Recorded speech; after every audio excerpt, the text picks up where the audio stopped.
안녕하세요. 수원대학교 생활과 금융을 수강하는 학생 여러분. 자, 이번 시간은 제4주차 마지막 수업 시간이 되겠습니다.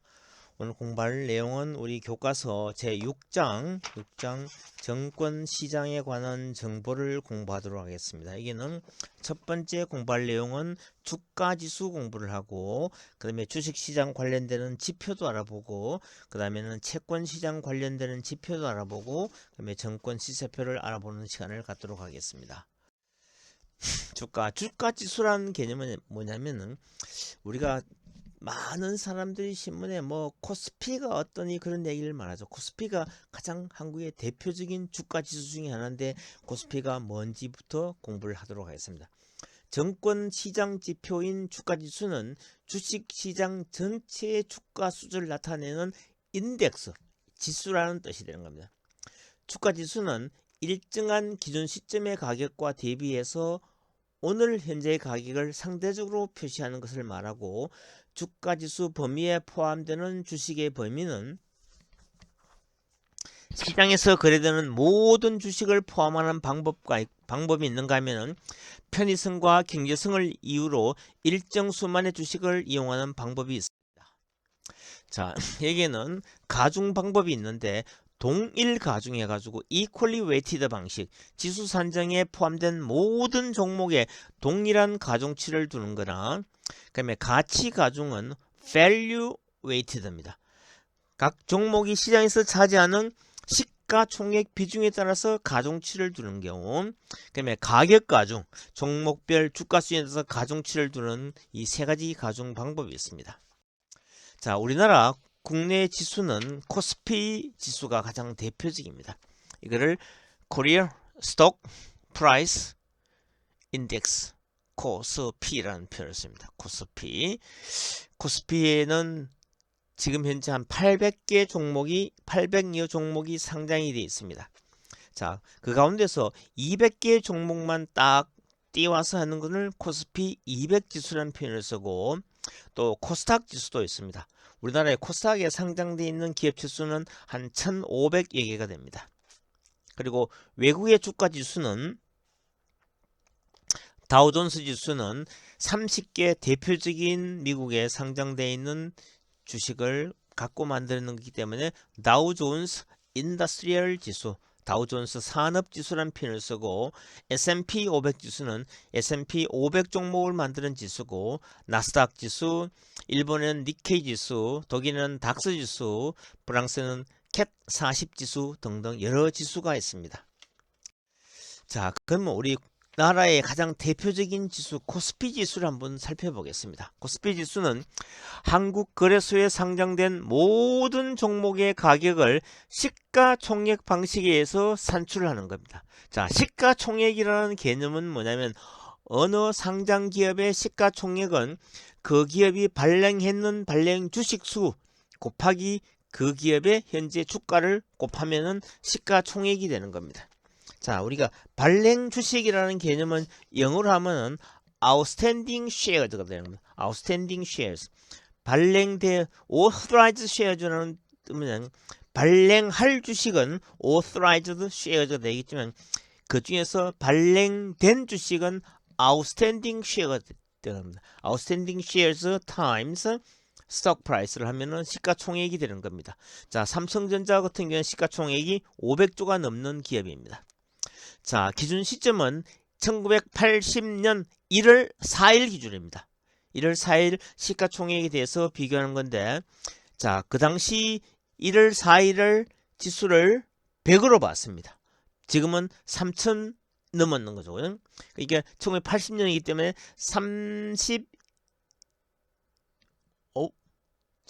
2021년이잖아요. 그죠? 그러니까 41년 만에 시가총액 규모가, 시가총액뿐만 아니라 지수가 30배가 올랐는 겁니다. 자, 시가총액이라는 개념은 개별 주가 곱하기 상장 주지수를 전부 다 합해있는 것을 시가총액, 시그마라는 개념입니다. 그리고 기준 시점의 시가총액을 분모에 두고 분자에는 비교 시점의 시가총액을 해서 곱하기 100을 하면은 종합주가지수 코스피가 숫자가 나오는 겁니다. 자, 그래서 삼성전자는 지금 현재 시장에서 차지하는 비중이 한 20% 내외이기 때문에 삼성전자 주가가 막 올라가기 시작하면은 코스피 지수는 올라가는 경향이 있고 삼성전자 주가가 빠지면은 코스피도 빠지는 그런 경향이 있습니다. 삼성전자가 가장 우리나라 시장에서 시가총액이 가장 큰 주식 중에 하나 되겠습니다. 종합주가지수 코스피는 시가총액 방식이기 때문에 상장 주식수가 많은 종목의 개별 주가가 상승하는 경우에는 지수의 상승률이 높아집니다. 반대로 그 종목들의 주가가 빠지기 시작하면 지수도 빠질 수가 있습니다. 시가총액이 큰 몇몇 주식의 가격의 변동에 따라 영향을 받는 것이 코스피 지수가 되겠습니다. 자, 반대로 주식수가 적은 주식이 전체 시장 지수에 큰 영향을 미칠 염려가 없고 시장 전체적인 움직임을 반영을 하는 겁니다.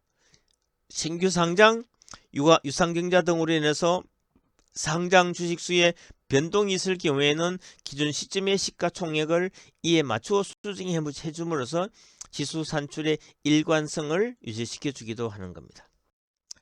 자, 코스피 200 지수는 한국거래소에 상장된 200개 종목을 가지고 산출하는 주가지수인데 200개 종목은 각 업종별로 시가총액, 유동성 등을 고려한 대표주들을 선정위원회가 고르게 되는 겁니다. 자, 이거는 1990년 1월 3일을 기준으로 삼아서 시가총액 방식으로 산출이 됩니다. 자, 왜 1990년은 1월 3일을 기준으로 하고 1980년대는 1월 4일을 기준으로 했느냐면 그 당시 우리나라가 연초에 쉬는 공휴일이 80년도에는 1, 2, 3, 3일을 쉬고 4일날 드디어 개장이 하는 겁니다. 1990년도에는 1월 1일, 1월 2일 이틀간 쉬었기 때문에 1월 3일날 시장이 열리기 때문에 그때를 기준으로 했고 2000년도 들어오면은 하루밖에 쉬지 않습니다. 1990년대는 이틀을 쉬었고 2000년대부터는 하루밖에 쉬지 않기 때문에 2000년대의 기준을 주가지수를 만들면은 2000년 1월 2일 기준이 되겠죠. 역사적으로 그런 의미가 있는 겁니다. 자, 그래서 코스피 200 지수는 한국거래소에 상장된 200개 종목을 가지고 산출한 지수인데 코스피 200 지수는 흔히들 코스피 200 선물거래의 대상지수로 더 알려져 있는데 이는 지수 선물거래의 대상이 종합주가지수가 아닌 코스피 200 지수이기 때문입니다. 주가지수 선물거래 시 투자가들은 장래의 코스피 200 지수가 얼마인가를 놓고 거래를 하게 되며 현재의 코스피 200 지수는 이러한 장래의 코스피 200 지수의 값을 예측하는 기본 정보가 되는 겁니다.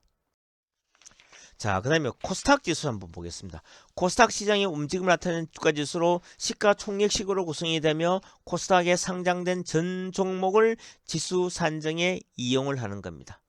기준일은 코스닥 시장이 출범한 시점인 1996년 7월 1일을 기준으로 했습니다. 그 선물거래소는 코스닥 종목 중에서 50개의 우량 종목을 선정을 해서 코스닥 50지수를 만들어 이를 코스닥 주가지수 선물거래 대상 종목으로 채택하여 사용했습니다.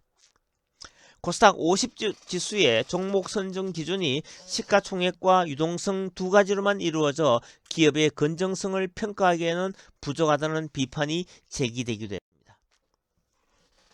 자, 코스닥 시장의 움직임을 나타내는 주가지수로서 시가총액식으로 구성되며 코스닥에 상장된 전 종목을 지수 산정에 이용을 해서 2004년도 코스닥에 30개 우량 기업이 편입된 코스닥 스타 지수가 산출되었으며 코스닥 선물 거래 대상으로 사용이 되었습니다. 스타 지수 역시 시장 대표성에 문제가 있다는 지적이 지속되었고 대안으로 2009년 코스닥 프리미어 지수가 개발됐으나 큰 반향은 없었다. 코스닥 시장 보통주 중에서 시장 대표성, 섹터 대표성, 유동성 등의 기준으로 선정된 150개 종목으로 구성된 코스닥 150이 2015년 7월 새로이 개발되었습니다. 자, 그 다음에 외국 지수를 한번 살펴보겠습니다.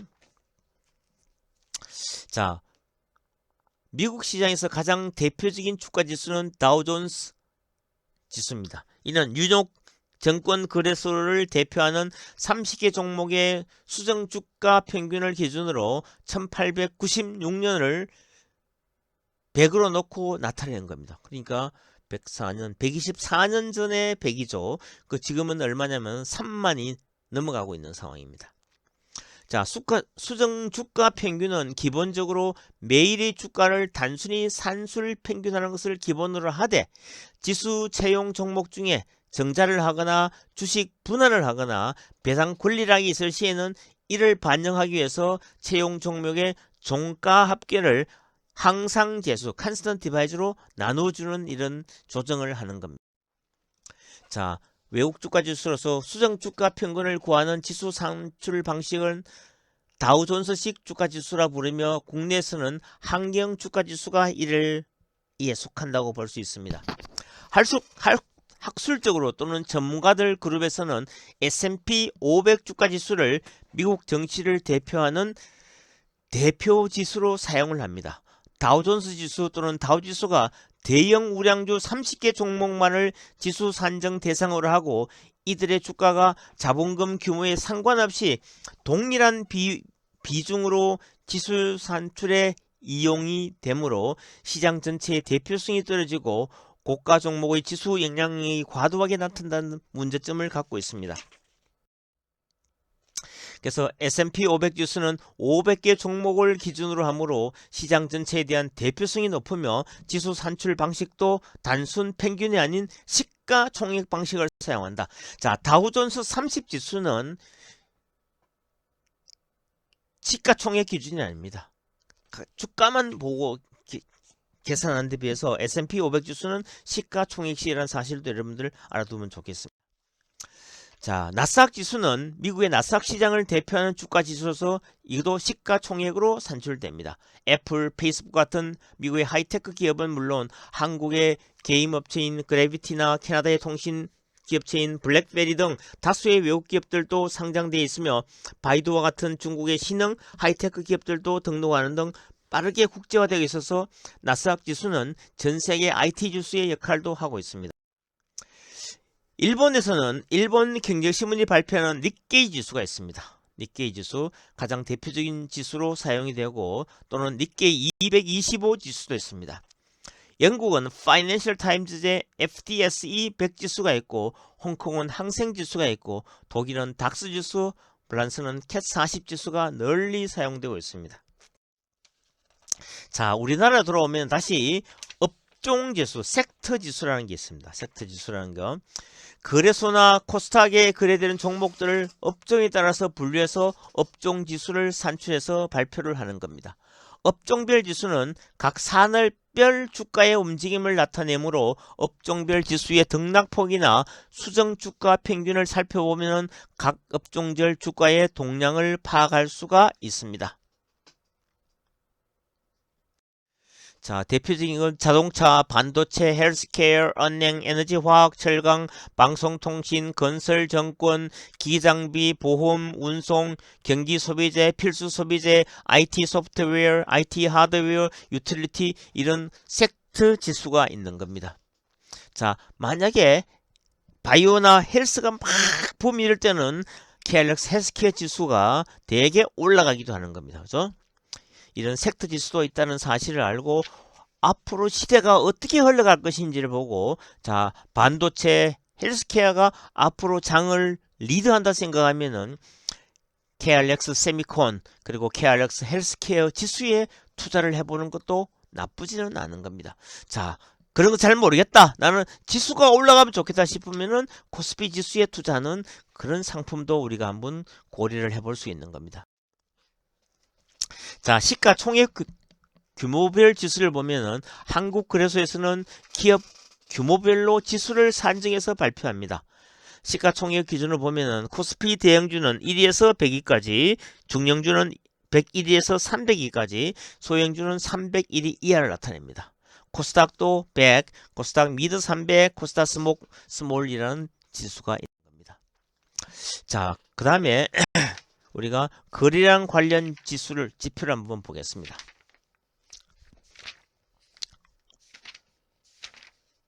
자, 거래량 관련 지수는 거래량은 증권 시장에 대한 투자자의 관심과 참여 정도를 나타내는 것으로 시장의 거래가 얼마나 활발하게 일어나고 있는지를 알려주는 정보입니다. 시장 전체의 거래량 정보가 있는가 하면은 개별 종목별 거래량 정보가 있습니다. 항상 주가도 중요하겠지만 거래량이 주가에 못지않을 정도로 더 중요합니다. 자, 상승시에서 계속 올라가는데도 불구하고 거래량이 늘어나면은 이거는 상승세를 타고 있다고 볼 수 있는 겁니다. 그런데 주가만 올라가고 거래량이 별로 수반되지 않으면 언젠가는 폭락할 수 있다고 우리가 그렇게 해석도 가능합니다. 자, 근데 거래량은 증권 시장에 대한 투자자의 관심과 참여 정도를 나타내는 것으로 시장의 거래가 얼마나 활발한지를 알려주는 정보인데 투자자별 거래량 정보도 대단히 중요합니다. 자, 투자자별 기관 투자가도 은행, 자산운용사, 연기금 이렇게 쪼개지는 겁니다. 그리고 외국인들 투자의 거래량도 되게 중요한 겁니다. 외국인들은 국제금융시에서 아주 민감합니다. 금리에 민감하기 때문에 만약에 미국의 금리가 올라가기 시작하면은 우리나라 시장에서 가능하면 모든 것을 포트폴리오를 줄이고 미국으로 다시 자금을 빼나갈 가능성이 있기 때문에 외국인 동향은 금리가 되게 중요하고 그리고 환율도 되게 중요합니다. 자, 국내 시장에서 외국인들이 주식이나 채권을 팔고 미국으로 갈 때는 반드시 달러를 바꿔가야 되기 때문에 달러를 바꾼다는 의미는 달러를 사는 세력이 많아지면 환율은 올라갈 수밖에 없는 상황이 되는 겁니다. 그 다음에 그 자금 관련 지표를 보면은 여기에는 투자자 예탁금이 있고 신용융자 잔고 등등이 있습니다. 한번 보겠습니다. 자, 투자자 예탁금이 2019년도 말이 2018년도보다는 훨씬 더 많았죠. 24조에서 27조, 한 3조가 늘어났고 신용융자 잔고는 뭐 조금 줄었고 대주 잔고는 조금 늘었고 큰 변동이 없습니다. 투자자 예탁금이 늘었다는 개념은 2019년도 12월 달과 1년쯤에 했을 때는 한 3조 정도 늘었다는 뜻이 되는 겁니다. 자, 그 다음에 투자자 예탁금, 정권을 매매하기 위해서 고객이 정권사에 맡겨놓은 금액을 투자자 예탁금이라는 표현을 씁니다. 금액이 많을수록 정권을 매수하기 위한 잠재 수요가 많은 것으로 해석이 가능합니다. 실제로 주가가 상승하는 시기에 예탁금은 빠른 속도로 증가하고 주가가 하락하면 예탁금의 유출이 일어나게 되는 겁니다. 그 다음에 신용융자잔고라는 것이 있습니다. 신용융자잔고란 정권회사나 정권금융회사가 투자자들이 신용거래를 할 수 있도록 공유한 신용총액과 대출금을 합친 금액을 말합니다. 자, 정권사들은 신용대출을 해주고 정권금융회사, 예를 들면 한국정권금융은 우량주를 갖고 있으면은 그걸 담보로 해서 대출금을 빌려주는 겁니다. 그래서 이 신용융자잔고가 많다, 적다에 따라서 우리가 주가를 어느 정도 예측을 할 수 있는 겁니다. 계속 신용융자가 늘어나면은 계속 주가는 올라가다가 이거는 갑자기 끊기 시작하면 완전히 또 반대 방향으로 가기도 하는 겁니다. 그리고 그 신용거래, 신용대출은 기본적으로 150일까지만 해주기 때문에 하고 또 어떤 정권사는 30일 이렇게 연장도 해주는 겁니다. 하지만 만기가 150일 되기 때문에 150일 되면은 반드시 상환을 해야 되는 그런 일이 벌어지기도 하는 겁니다. 자, 대주잔고는 뭐냐면 주식을 빌려주는 것을 대주라는 표현을 씁니다. 우리가 뭐 신문에 보면 공매도 이런 얘기를 많이 하죠. 그죠? 자기 주식이 없으면서 주식을 빌려서 매도하는 것을 공매. 공하면은 텅 비었다는 뜻이잖아요. 그죠? 매는 매도기 때문에 소위 이거를 숏 세일이라고도 설명할 수 있습니다. 자기 주식이 없이 주식을 빌려서 매도하는 경우를 공매라는 표현을 씁니다. 대주잔고가 과연 계속 늘어나면은 앞으로 주가가 더 빠질 거기 때문에 빠지기 전에 미리 주식을 빌려서 팔아서 수익을 챙기자. 그게 바로 대주장고의 특징 하나가 되겠습니다. 자, 그 다음 미상환 융자금이라는 개념은 신용거래 융자자금을 상환기일인 150일 이내에 상환하지 못해서 발생하는 미수금액을 얘기합니다. 정권회사 측에서는 투자자 이사와 상관없이 상환 만료일 이길에 미상환 융자금이 발생한 계좌의 주식을 강제적으로 매도합니다. 이때 매도할 때는 어떻게 하냐면 주문을 하한가로 매도가 나가기 때문에 그때는 이 미상환 융자금 규모가 크면은 그날 아침 시장 시가는 상당히 마이너스로 시작될 가능성이 많습니다. 자, 위탁자 미수금이라는 개념은 뭐냐면은 주식을 매입 시 고객의 매수 대금의 미납분, 유상증자 청약 시의 대금 미납분 등 투자자가 정권회사에 납부할 금액을 제때 납부하지 못해서 발생하는 금액을 의미하는데, 자, 이거는 뭐냐면 우리가 현금 주식을 매수할 때 삼성전자 같은 경우에는 아주 우량한 기업이기 때문에 증거금을 예를 들면 40% 내지 30%만 증거금이 있으면은 100만큼의 주문을 낼 수 있는 겁니다. 그죠? 만약에 3천만 원의 현금이 있으면은 삼성전자는 우량한 기업이기 때문에 30% 증거금 있으면은 3천만 원 같으면은 1억까지 주문을 낼 수 있는 겁니다. 그죠? 자, 우리가 오늘 월요일날 삼성전자 현금 3천만 원을 갖고 1억 원어치 주문을 냈으면은 월, 화, 수, 수요일날은 반드시 미수 나는 7천만 원은 반드시 그 계좌에 입금을 시켜야 됩니다. 자, 그렇지 못한 경우에는 자, 수요일날 장 끝나기 전까지 장중에 어떤 방법이든지 간에 7천만 원에 해당되는 만큼의 매도를 해가지고 미수를 끄야 되는 겁니다. 만약에 미수를 정리를 하지 못하면은 그 다음 날인 목요일날 아침 9시 직전에 정권회사가 자 7천만 원의 미수가 발생되면은 7천만 원을 다 회수를 하기 위해서는 혹시나 주가가 빠져서 하한가를 갈 수 있기 때문에 그 미수 나는 금액만큼의 다시 30%를 더 플러스를 해가지고 거의 1억 원 정도의 반대 매매가 나가는 겁니다. 그러면은 엄청난 물량이 쏟아지기 때문에 위탁자 미수금이 많이 있으면은 주가는 하락할 수밖에 없다고 볼 수 있는 겁니다. 그리고 장내 파생 상품 거래하기도 예수금 규모를 보는 겁니다. 자, 채권 관련 시장 관련 지표를 보면은 자, 한국거래소는 채권 시장의 상황 현황과 거래 실제 관련 지표를 홈페이지와 자본시장 통계 포털을 통해서 공표를 하는 겁니다. 자, 채권 시장은 채권 시장 지표에서 가장 중요한 것은 1년, 만기가 1년, 3년, 5년 등 만기별로 제시하는 국채 수익률과 이게 되게 중요한 겁니다. 자, 우리 채권 시장에서는 수익률을 계산할 때, 표시할 때 올랐다 내렸다는 표시할 때는 BP라는 표현을 씁니다. 1%는 100 베이시스 포인트, 100bp가 됩니다.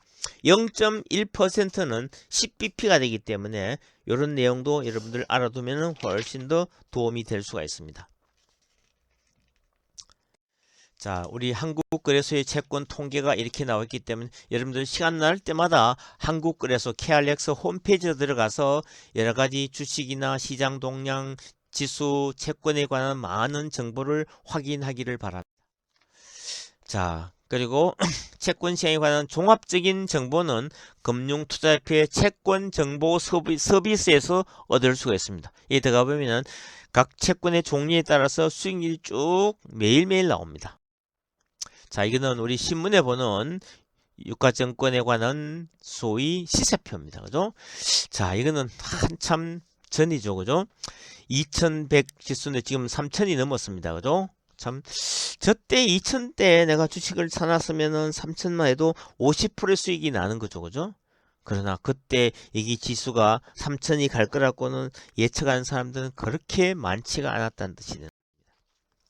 주식 시세표의 구성에는 보면 신문 최상단에 발표되는 종합주가지수는 전 거래일의 폐장 시점의 지수이기도 하고 쭉쭉쭉 보면 대충 다 알 수 있는 겁니다. 자, 거래에 대한 요약 정보도 보면은 뭐 상한가 종목, 하한가 종목 이런 종목이 다 나옵니다. 그죠? 그리고 시세 구빈을 보면은 일반 종목이 있고 관리 종목이 있습니다. 그리고 뮤추얼 펀드는 소위 정권 투자 회사라고 또 구분이 되고 또 ETF는 상장 지수 펀드 공시가 됩니다. 그죠? 많은 기업이 나오기 때문에 그리고 여러분들 반드시 알아야 될 거는 기업은 항상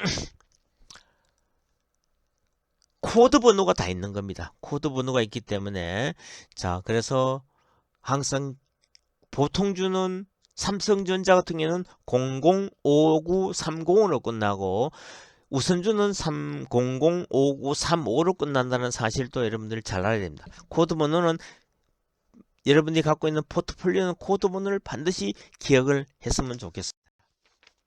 자, 개별 종목 앞에 등등 이렇게 붙는 거는 뭐 그렇게 보면 금방 알 수 있는 거죠. 그죠? 앞에 동그라미 하나 붙어 있는 거는 투자 주의 종목이고 동그라미 안에 까만 점이 있는 거는 투자 경고 종목이고 까만 점은 투자 위험 종목을 뜻하는 겁니다. 주식 액면가가 5천이 아닌 경우에는 영문 기호를 종목 코드 뒤에 붙여서 액면가를 나타냅니다. A는 100원, B는 200원, C는 500원, D는 1000원, E는 2500원 이렇게 되는 겁니다. F는 무액면 주식이다. 우리나라 지금 상법상으로는 무액면 주식으로 발행이 가능하지만 실제로는 발행된 회사가 아직까지는 아무데도 없습니다. 그죠? 자, 종목별 시가라는 거는 아침 9시 땅 하는 순간에 체결되는 가격이 시가고 고가는 하루 중에서 가장 비싼 가격이고 저가는 가장 낮은 가격이고 종가는 3시 30분에 체결되는 가격을 얘기합니다. 화살표가 올라가면은 상한가, 내려가면은 하한가 표시가 되는 겁니다. 개별 종목 시세 표시할 때는 10주 단위로 표시하는 겁니다. 그리고 PER이라는 거는 Price Earnings Ratio인데 이거는 저 뒤에 가면은 우리가 그 기업 분석을 할 때 공부를 하는 걸로 하겠습니다. 뭐 등등 많은 종목이 기타 시세가 있습니다. 그죠? 보면 되고 이것도 나중에 선물 옵션 할 때 공부를 다시 하는 걸로 하겠습니다.